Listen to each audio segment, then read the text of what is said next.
صلی اللہ علیہ یا رسول اللہ وسلم علیک یا حبیب اللہ پڑھیے صلی اللہ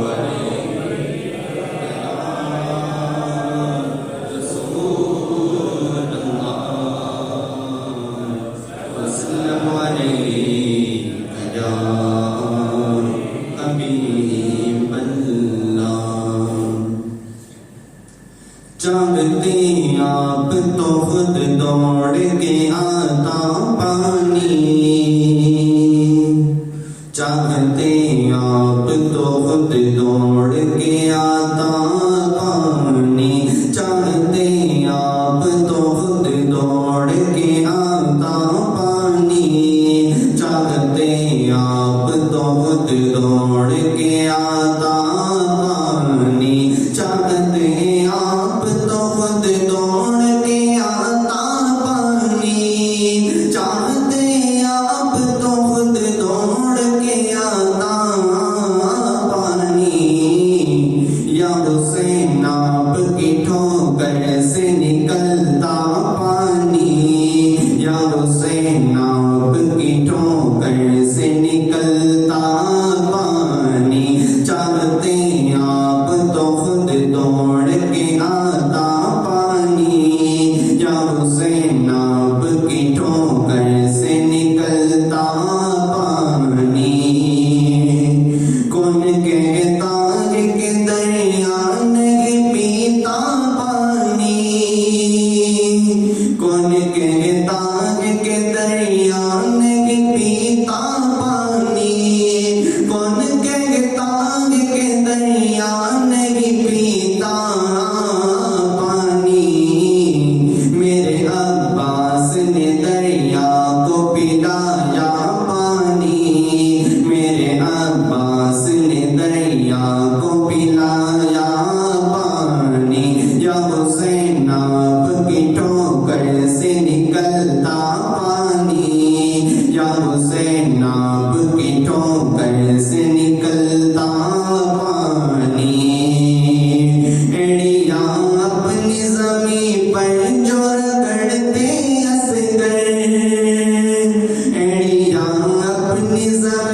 پر جو رگڑتے اصغر ایڑیاں اپنی زمین پر جو رگڑتے اصغر کربلا تیرے سنبھالے نہ سنبھلتا پانی کربلا تیرے سنبھالے نہ سنبھلتا پانی یا حسین آپ کی ٹھوکر سے نکلتا پانی یا حسین آپ کی ٹھوکر سے نکلتا پانی آسماں کر تجھ شبیر اشارہ کر دے آسماں کر تجھ شبیر اشارہ کر دے آسماں کر تجھ شبیر اشارہ کر دے دل یہ کہتا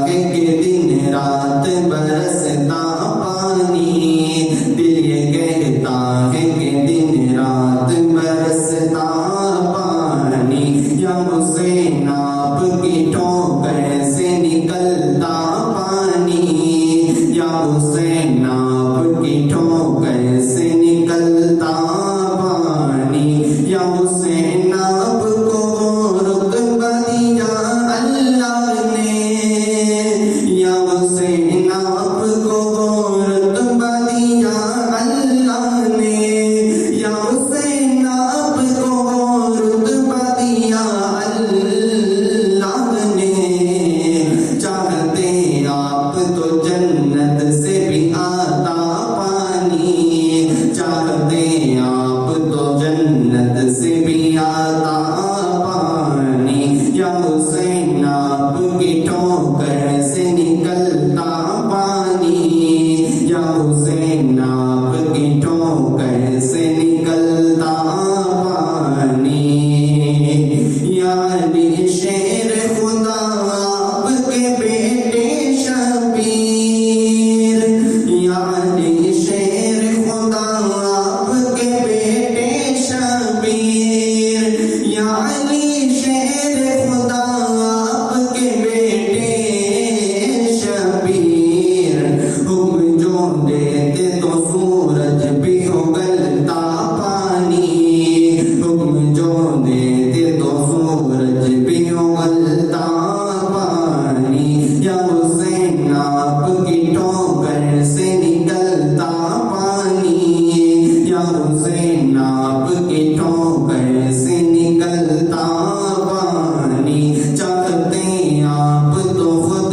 دوڑ کے آتا پانی چاہتے آپ تو خود دوڑ کے آتا پانی یا حسین آپ کی ٹھوکر سے نکلتا پانی یا حسین آپ کی ٹھوکر سے نکلتا پانی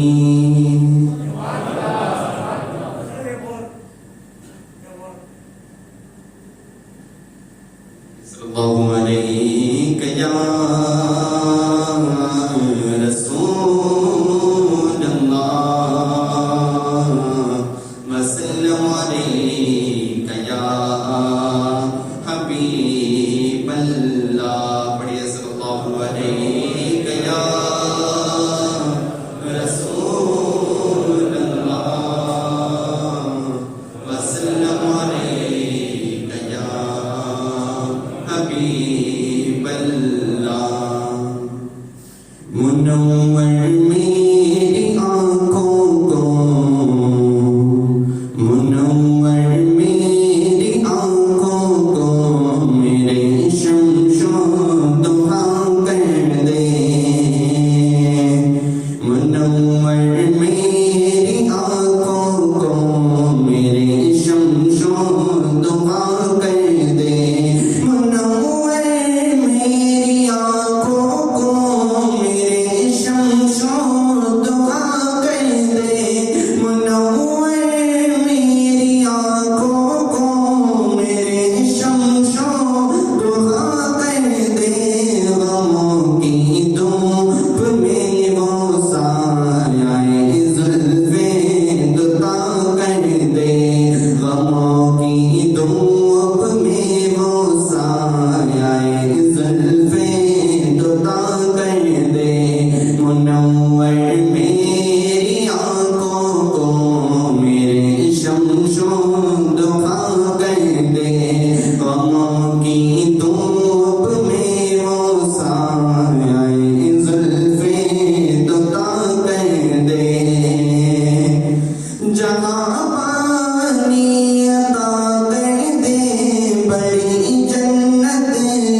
میری آنکھوں کو میرے شمشو دعا کر دے غموں کی دھوپ میں وہ سایہ زلفیں دتا کر دے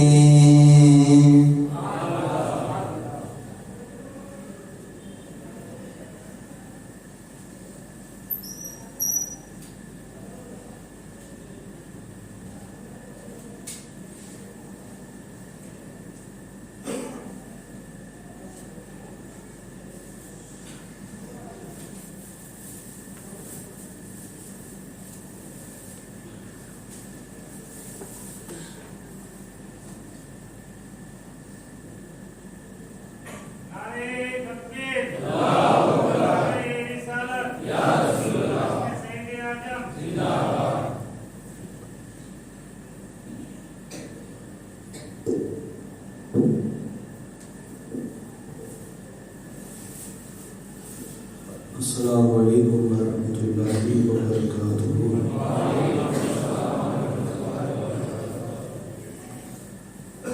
الحمدللہ رب العالمین والعاقبۃ للمتقین والصلاة والسلام علی سید المرسلین وعلی آلہ واصحابہ اجمعین، اما بعد اعوذ باللہ من الشیطان الرجیم، بسم اللہ الرحمن الرحیم۔ جاء الحق وزهق الباطل ان الباطل كان زهوقا۔ آمنت باللہ صدق اللہ العظیم وصدق رسوله النبی الامین المکین الکریم ونحن على ذلك لمن الشاهدين والشاكرين والحمد لله رب العالمين۔ آئیے کچھ سننے اور سنانے سے پہلے ہمارا مل کر بارگاہ رسول اور آل رسول میں درود پاک کا امتحان پیش کریے، بڑے باواز بلند اللہم صلی علی سیدنا و مولانا محمد معدن الجود والکرم وآلہ وبارک وسلم۔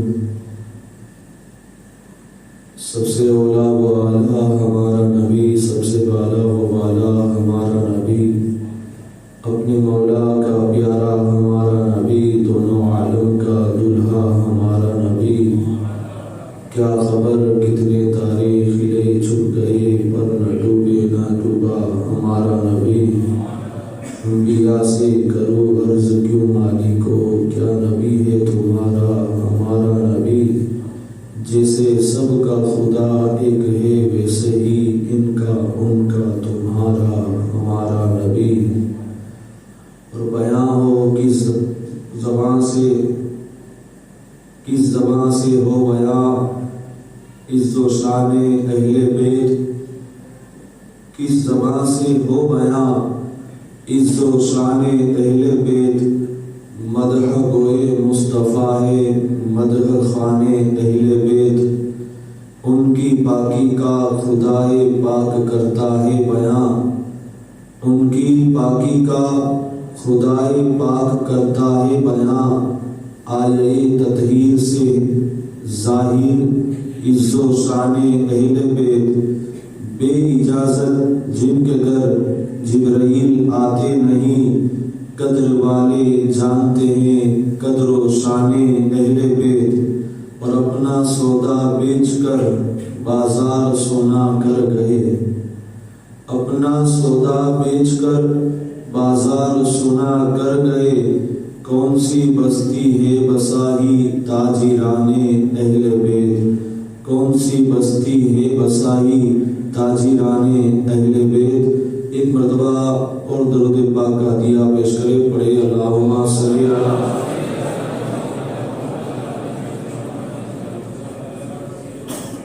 صلی اللہ علیہ نبی الأمی وآلہ صلی اللہ علیہ وسلم۔ صلاۃ و سلام علیک یا رسول اللہ۔ حضرات، گزشتہ کل عرض کیا کہ امام علی مقام کے ساتھ وہ کون سے نفوس قدسیہ تھی جو مکہ شریف سے عراق کی طرف روانہ ہوئے، جس میں آپ ہی کے خاندان کے 17 افراد اور اسے ٹوٹل ملا کر 82 کے قریب، جس میں عورت بچے وغیرہ سب آ گئے۔ یہ قافلہ مکہ سے روانہ ہوا،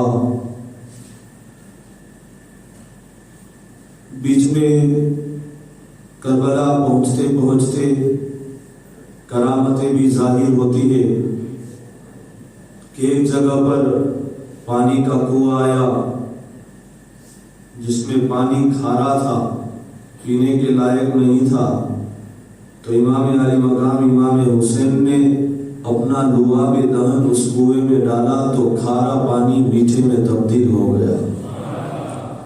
مفسر کہتے ہیں کہ امام علی مقام کے لعاب دہن میں یہ برکت مصطفیٰ کے بوسے سے اللہ نے عطا فرمائی کہ حضور امام حسین کو بوسہ دیا کرتے کبھی اپنی زبان، اور اس سے بھی ایک روایت ہم نے سنی بھی ہے، بیان بھی کی ہے کہ کسی موقع پر حضور اکرم صلی اللہ تعالی علیہ وسلم ماں فاطمہ زہرا، مولا علی شیر خدا اور حسن حسین چھوٹے ہیں، سفر فرما رہے تھے، پینے کا پانی ختم ہو گیا تو حسن اور حسین روتے ہیں تو حضور فرماتے ان کا رونا مجھ سے برداشت نہیں ہوتا، فاطمہ بچے کیوں روتے ہیں؟ تو ماں فاطمہ زہرا نے عرض کی کہ حضور آقا پانی ختم ہو گیا ہے، بچے پیاسے ہیں۔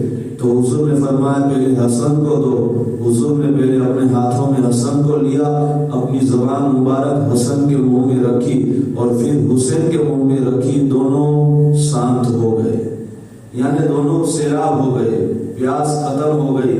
تو اسی لعاب دہن کی برکت آج نظر آ رہی تھی، دیکھنے والوں نے دیکھا تھا، جس نے سنا تھا وہ بھی آج دیکھ رہے کہ یہ مصطفیٰ جان رحمت کے لعاب دہن کی برکت ہے کہ امام حسین اپنا لعاب دہن کسی کھارے پانی میں ڈال دیتے ہیں تو اللہ اس کی برکت سے کھارے پانی کو میٹھا بنا دیتا ہے۔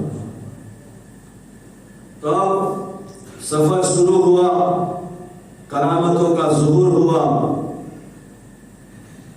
ایک شاعر ملتا ہے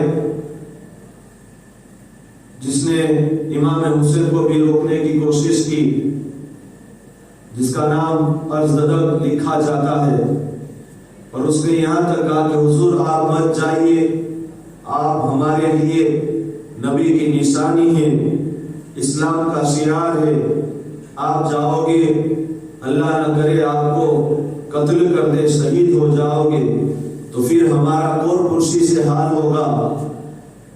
تو امام حسین نے کہا فرمایا کہ اب مسلم بن عقیل کو پہلے بھیجا ہے، انہوں نے کوفہ کے حالات سے مجھے باخبر کیا ہے تو میں جا رہا ہوں۔ تو شاعر کہتا ہے کہ حضور اگرچہ کوفہ والے وہ آپ کے ساتھ ہے، یاد رہے ان کا دل آپ کے ساتھ ہے، لیکن ان کی تلوار بنی امیہ کے ساتھ ہے، یعنی کہ یزید کے ساتھ، وہ بے وفا ہے، کچھ بھی کرے۔ اب آقا حسین کچھ توجہ نہیں فرماتے، اپنا سفر شروع کرتے ہیں۔ چلتے چلتے آپ نے اپنے ایک قاصد جس کا نام جناب کیس لکھا جاتا ہے، کیس کو کہا کہ جاؤ،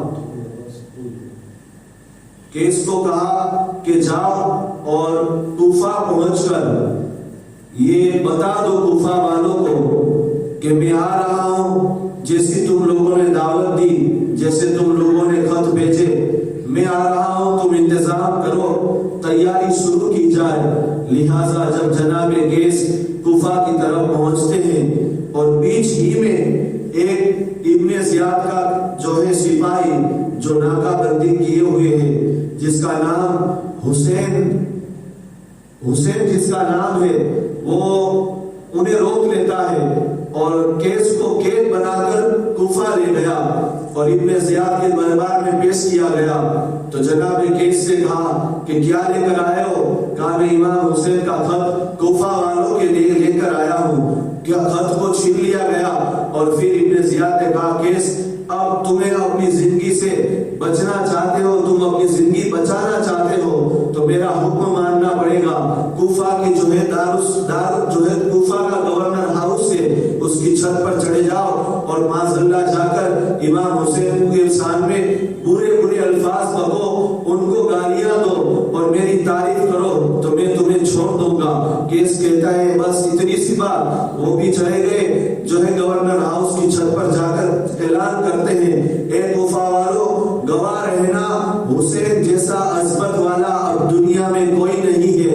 ان کے بابا بے مثل ہے، ان کے نانا بے مثال ہے، ان کی ماں بے مثال ہے. اور حسین کو جتنی حضور سے قرابت یعنی قریب جتنے حضور کے ہیں دنیا میں اتنا کوئی حضور کے قریب نہیں. اور ابن زیاد جھوٹا ہے، یزید جھوٹا ہے. اس طرح آپ نے جو ہے ابن زیاد سے جو کہا تھا اس کا الٹا اعلان کرنا شروع کیا. ابن زیاد نے کہا جلدی جاؤ اور کیس کو اوپر ہی سے دھکا مارو. جب ابن زیاد کے سپاہی گورنر ہاؤس کی چھت پر جاتے ہیں اور جا کر وہاں سے کیس کو دھکا مارتے ہیں، کیس نیچے زمین پر آتے ہیں، ہڈیاں چکنا چور ہو جاتی ہے، جسم آپ کا ٹوٹ جاتا ہے. کل زبان پر کلمہ شہادت جاری ہو جاتا ہے اشہد ان لا الہ الا اللہ و اشہد ان محمد رسول اللہ. اور اپنی جان کو حسین کی رضا کے لیے اللہ کی راہ میں سپرد کیا. انا للہ و انا الیہ راجعون. ایک اور جان نثار حسین پھر شہادت کا جام نوش فرماتا ہے. اب یہاں تک کہ امام علی مقام اپنا سفر شروع کرتے ہیں. راستے میں کسی نے آ کر آپ کو یہ خبر دی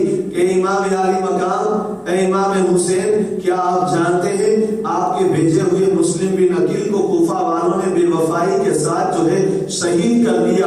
ان کے ننھے ننھے شہزادوں کو شہید کر دیا اور حور کو بھی شہید کر دیا. اور اتنا ہی نہیں ان کے پیروں میں رسیوں سے پیروں کو جکڑ کر کوفہ کی گلیوں میں لاشوں کو گھسیٹا گیا. امام حسین جب اتنا سنتے ہیں مسلم بن عقیل کے جتنے بھائی ہیں وہ سب قسم کھاتے ہیں قسم خدا کی جب تک انتقام نہ لیا جائے گا تب تک چین کی سانس نہیں لیں گے چاہے جسم میں جان رہے یا نہ رہے.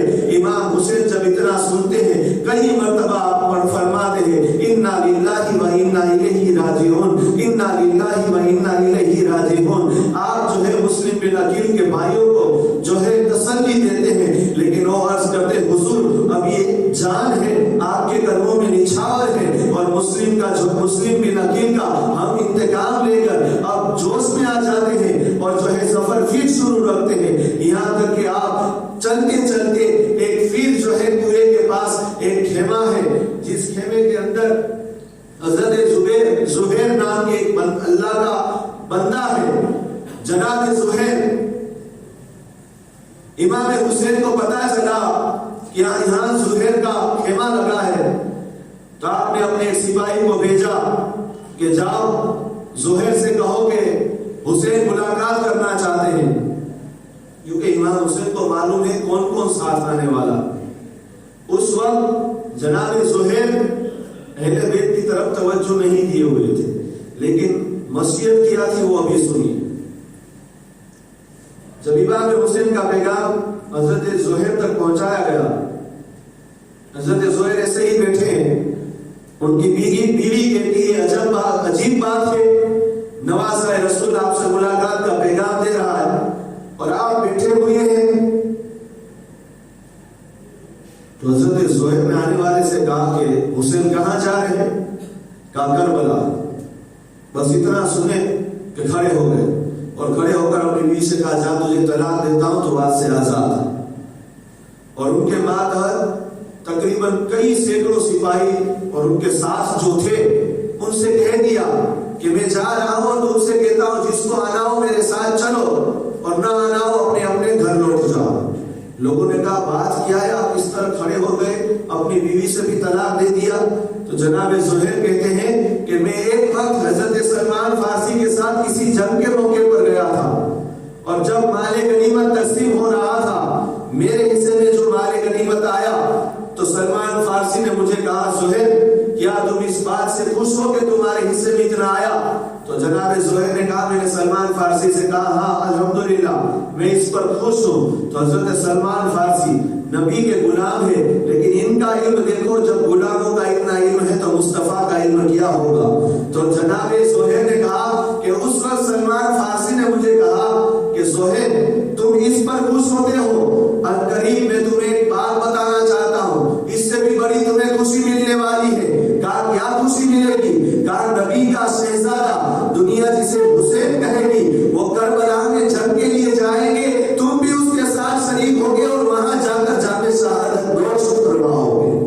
کیا کہا سلمان فارسی اس وقت کہہ رہے؟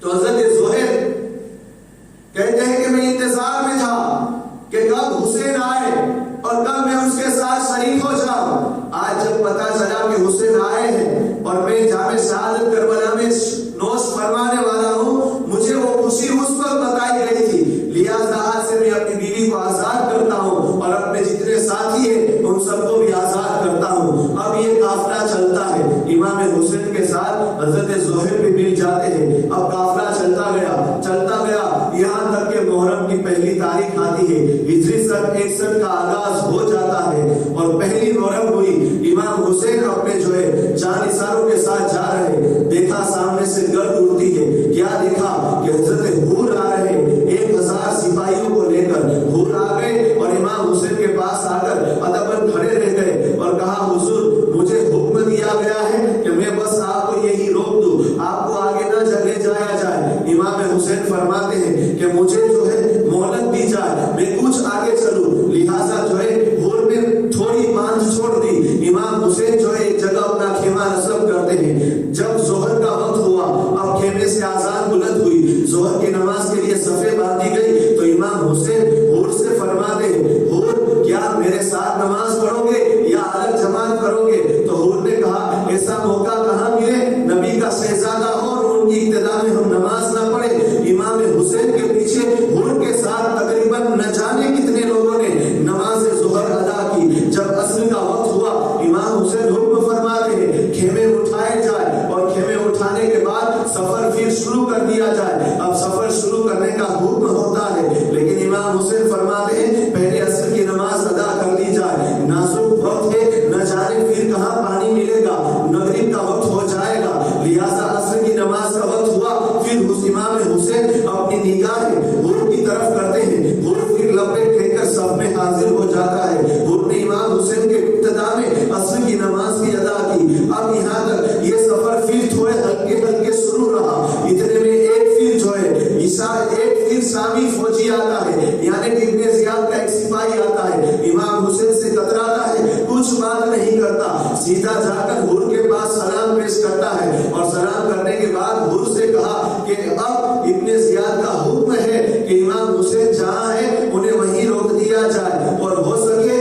تو چٹیل میدان پر روک دیا جائے، جہاں نہ پینے کے لیے پانی میسر ہو، نہ کھانے کے لیے کوئی پھل فروٹ ہو، ایسے ویران آبادی میں امام حسین کو روک دیا جائے۔ امام حسین سب سن رہے ہیں۔ اب حور امام حسین کی طرف دیکھے، امام حسین فرماتے ہیں حور اور تھوڑا آگے جایا جائے، یہاں تک کہ نینوا کی بستی آبادی آ چکی۔ جب نینوا کی آبادی آئی، اب وہ چٹیل بستی علاقہ نہیں آیا، لیکن حور نے سوچا اور تھوڑا آگے لے جایا جائے۔ جب اور آگے لے جایا گیا، اب چٹیل آبادی نظر آنے لگی۔ امام حسین کی بارگاہ میں حور عرض کرتے ہیں، حور نے کہا امام حسین بس اب میں مجبور ہوں، اب یہاں سے بھی آپ کو آگے نہیں جانے دوں گا۔ امام حسین نے اپنے جانثاروں سے فرمایا یہاں خیمے لگا دو۔ بستی والوں سے پوچھا اس بستی کا نام کیا ہے؟ لوگوں نے کہا اس بستی کا نام کربو بلا ہے۔ امام حسین جب اتنا سنتے ہیں آنکھوں سے اشتجابی ہو جاتے ہیں، اپنے جانثاروں سے کہا بس یہی ہمارا آخری مقام ہے،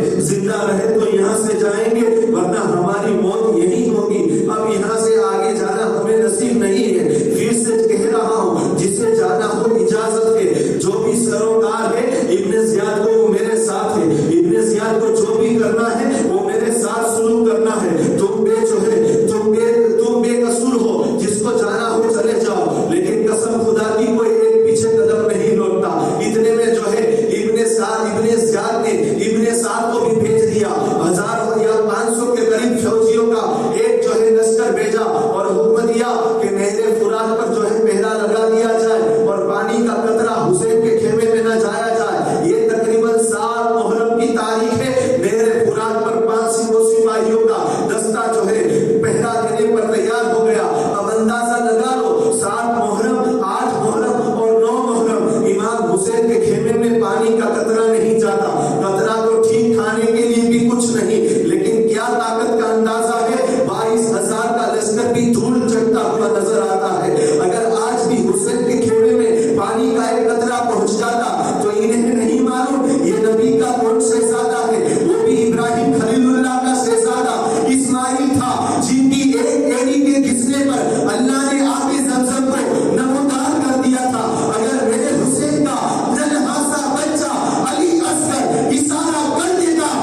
امام حسین نے کہا کہ مجھے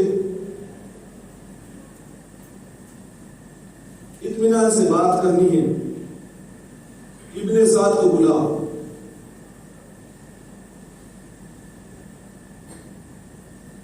ابن سعد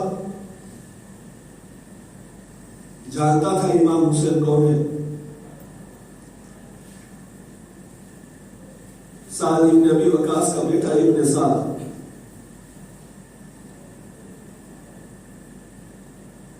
اگر ایک ایک مجاہدوں کی تاریخ اٹھائی جائے نا تو اکثر دیکھا جاتا ہے کہ جو نبی کے ساتھ جنگ احد وغیرہ، اس میں جو نبی کے ساتھ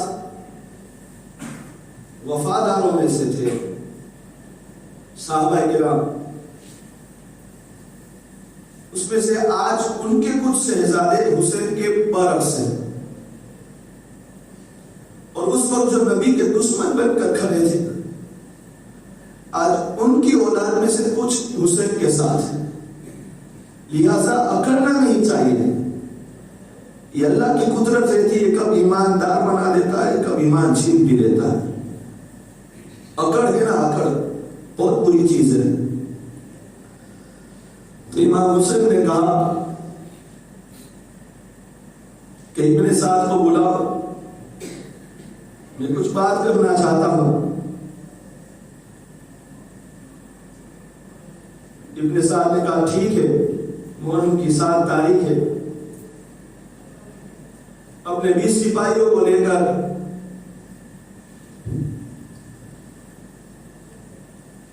ابن سعد امام حسین کے خیمے کی طرف آ رہا ہے،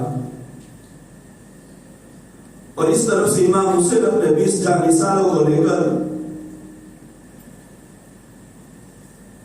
ابن سعد کی طرف سامنے جا رہے ہیں۔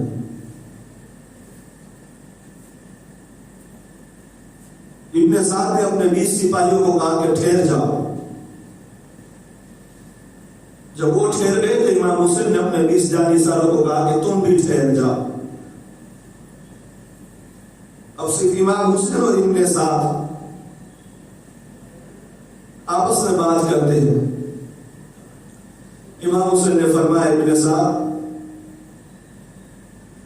میری 3 باتیں ہیں، اس میں سے کوئی ایک بات پر بھی عمل کر لیا جائے۔ میری 3 شرطیں۔ پہلا یہ، میں آیا نہیں ہوں، مجھے لوگوں کے خطوں نے بلایا ہے، تو میں جہاں سے آیا ہوں وہاں چلا جاتا ہوں۔ دوسرا یہ، یا تو مجھے کوئی ایسی سرحد پر بھیج دو جہاں میں اپنے کنبے کے ساتھ اپنی بچی کچی زندگی گزاروں، یا تیسرا یہ کہ جس طرح میرے بھائی حسن نے امیر معاویہ کے ساتھ جو روبرو ملاقات کی تھی، اسی طرح میری ملاقات یزید سے کروا دو۔ عمرو ابن سعد خوش ہوا، یہ تو بہت اچھی بات ہے امام حسین۔ فوراً اس نے کوفہ ابن زیاد کو خط لکھا کہ امام حسین کی یہ 3 شرطیں ہیں، اور ان کا کہنا ہے کہ کسی ایک شرط پر عمل کیا جائے۔ تینوں شرط جب ابن زیاد کے پاس پہنچی کوفہ، ابن زیاد بھی پڑھ کر خوش ہوا کہ قسم خدا کی یہ تو اس بندے کی شرطیں ہیں جو امن چاہتا ہے۔ جب ابن زیاد پڑھ کر خوش ہوا تو کہتے نا کوئی تو ہوتا ہے چھر چھریا، بیٹھا تھا قریب میں سمر۔ آج اللہ معاف کرے، لوگ نماز پڑھنے والوں کو بھی کیا کیا کہتے ہیں، کیسے اللہ رسول کی لعنتیں ہوگی ان کے چہروں پر۔ مسجد کے اندر نماز پڑھتے ہو اس سے بھی لوگ اپنے ہی والے جب کیا کہتے ہو تو پرائے پھر کیا کہتے ہوں گے. تو سمر تھا, اس نے کہا ابن زیاد تو حسین کی شرطیں پڑھ کر خوش ہو رہا ہے. ابن زیاد نے کہا اچھی تو بات ہے, حسین نے اچھی شرطیں لکھی ہے, ان کی شرطوں سے جنگ نہیں ہوگی, آرام اور اطمینان سے سمادھان ہو جائے گا. سمر نے کہا نہیں ایسا نہیں ہونا چاہیے, دیکھ تیرے علاقے میں ہے, اور اگر آج تو ہتھیار چھوڑ دے گا نا تو پھر کچھ نہیں ہو پائے گا, اور لوگ تجھے کیا کہیں گے کہ تو ہار گیا, وہ جیت گئے بغیر ہتھیار اٹھائے. یعنی اس کے رب ابن زیاد نے کہا صحیح ہے, فوراً خط لکھا ابن سعد کو, کہا ابن سعد میں نے تجھے سمادھان کے لیے نہیں بھیجا اور نہ ہی حسین کی شرطوں کو سننے کے لیے بھیجا ہے, جو میں کہوں اس پر عمل کر, اور اگر تو نہیں کر سکتا تو ہٹ جا اور سمر کو پورا لشکر سونپ دے. یہ خط لکھ کر سمر کو لکھ دیا اور سمر کو کہا کہ جاؤ, تم جو 5000 کا لشکر لے کر ایران کی طرف جانے والے تھے وہ بعد میں, پہلے حسین سے معاملہ نپٹا جائے. لہذا سمر کے ماتر تقریباً 5000 کا لشکر ابن زیاد کوفہ بھیجتا ہے, کوفہ سے بھیجتا ہے کربلا کی طرف. اب جب یہ لشکر پہنچا ابن سعد کے ہاتھوں پر سمر نے جو ہے خط رکھ دیا.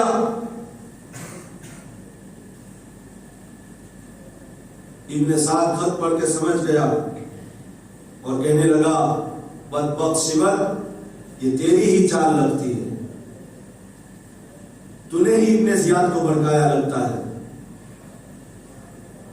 سمر نے کہا جو ہے وہ ہے, اگر تو سنبھال سکتا ہے لشکر کی بھاگ دوڑ تو ٹھیک ہے, ورنہ مجھے سونپ دے. اب ابن زیاد بھی دنیا کی لالچ رکھنے ہی والا تھا, اس نے کہا نہیں یہ معاملہ تو میں ہی نپٹاؤں گا. اتنا کہہ کر وہ جنگ کا آغاز کر دیتا ہے. 9 محرم ہے جمعرات, جیسا کہ کل ہونے والی, کل بھی 9 تاریخ جمعرات. اور آج یہ جو افواہیں اڑائی جاتی ہے کہ امام قاسم کی 7 تاریخ ہے, یہ بات غلط ہے, یہ سیاحوں کی کہانی ہے. امام قاسم کی 7 تاریخ نہیں ہے. جنگ صبح ہی شروع ہوئی تھی 10 محرم کو فجر کی نماز کے بعد, اور دوپہر کو سمیٹ لی گئی تھی. ایک ہی دن میں جنگ آدھے دن میں ہوئی ہے. اب یہ افواہ مت پھیلاؤ کہ امام قاسم کی 7 تاریخ ہے, اون و محمد کی 8 یا 9 تاریخ ہے. نہیں, سب شہادت ایک ہی دن میں ہوئی ہے.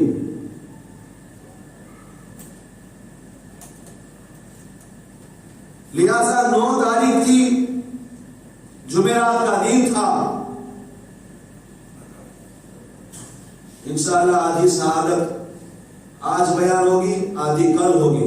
جس کو سننا ہو کل آ جانا. اور شہادت کی تاریخ حقیقت میں کل ہی رات ہے, تو بیان کل ہی رات کو زیادہ کرنا یہ اصول برکت زیادہ ہوتا ہے.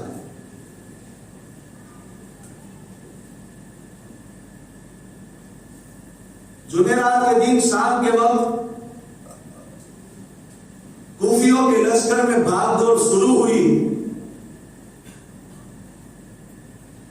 تو حضرت زینب نے اپنے بھتیجے علی اکبر کو تلاش کیا, اور اس وقت حضرت علی اکبر اپنے خیمے کے دروازے کے پاس تلوار کا دستہ ہاتھ میں پکڑ کر زمین پر کھوڑے ہوئے اور پیروں کے بل بیٹھے ہوئے, آنکھ لگ چکی تھی. روزے سے سی کیفیتیں تھی. حضرت زینب دیکھ رہی ہے بھتیجا بیٹھا ہے, جا کر کندھے سے تھوڑی سی اس طرف ہلایا, حضرت علی اکبر نے دیکھا ہے پھوفی زینب ہے، کھڑے ہو گئے. کہا پھوفی کیا ہے؟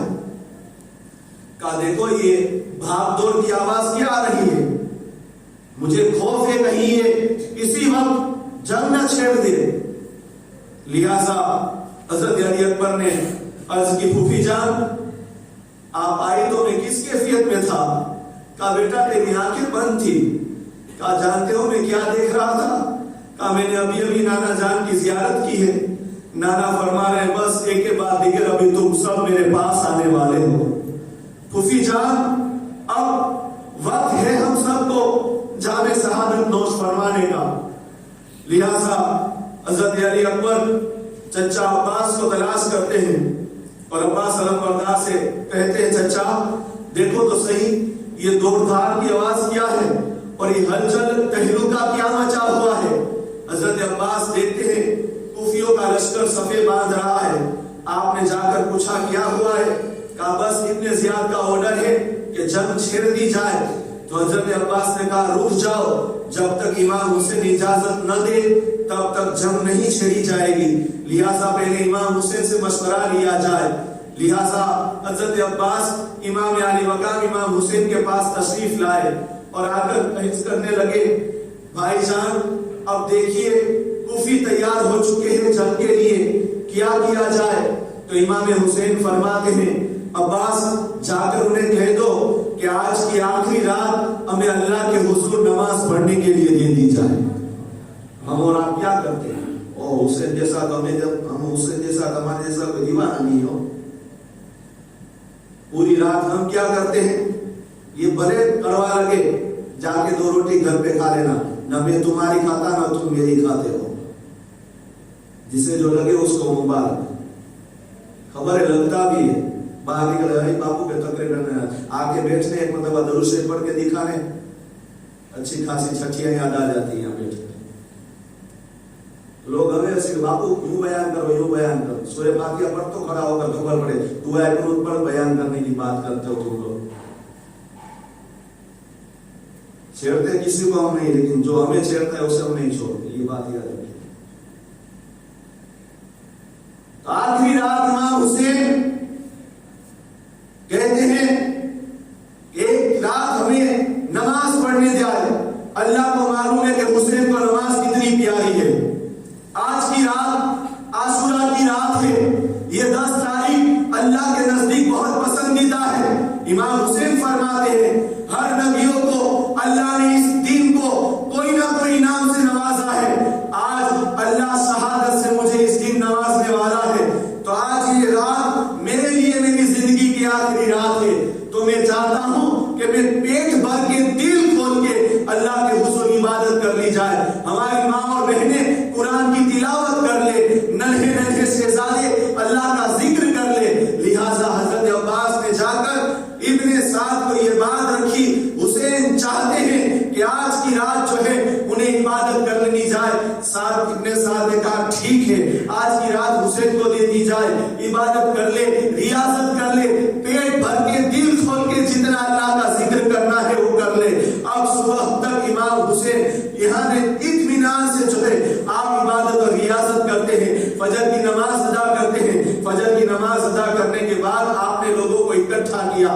رات کے وقت بھی آپ نے یہاں تک کہ چراغ بجھا دیا اور فرمایا دیکھو اندھیرا ہو چکا ہے، نہ میں تمہیں دیکھتا ہوں نہ تم مجھے دیکھتے ہو. جس کو جانا ہو جا سکتا ہے. یزیدیوں کو جو بھی ہے وہ میرے ساتھ سروکار ہے. کسی کو جو ہے کچھ بھی فکر کرنے کی ضرورت نہیں. رہنا ہو تو رہو، جانا ہو تو جانے کی اجازت ہے. لیکن بس بائے زبان لوگ یہی کہتے ہیں حسین آپ کے وفات آپ کے وصال پر جانے کے بعد جامع شہادت نوش ہو جانے فرمانے کے بعد ہمیں زندہ رہنے کی کوئی توجہ نہیں. اس سے بہتر یہی ہے کہ ہمیں موت آ جائے. امام حسین آپ کی زندگی کے بعد ہماری زندگی کسی کام کی نہیں ہے. ہم یہ زندگی پہلے آپ کے قدموں پر نچھاور کریں گے. اب صبح فجر کی نماز جو ہے اطمینان کے ساتھ ادا کی جاتی ہے.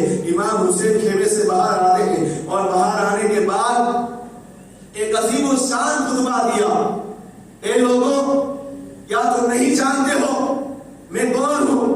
نبی کا شہزادہ ہوں، امام الانبیاء کا شہزادہ ہوں، جس کا تم نے کلمہ پڑھا ہے، جس نبی نے تمہیں اللہ کی نعمتوں سے نوازا ہے، جس نبی نے تمہیں جنت کا راستہ دکھلایا ہے، جہنم سے بچایا ہے، میں اسی نبی کا شہزادہ ہوں، میں وہ حسین ہوں نبی اپنے کاندھوں پر گھما کر مدینہ کی گلیوں میں گھمایا کرتے تھے، میں وہ حسین ہوں جن کے لبوں کو امام الانبیاء بوسا دیا کرتے تھے، میں وہ حسین ہوں جن کے بالوں کو مصطفیٰ جان رحمت سنگا کرتے تھے۔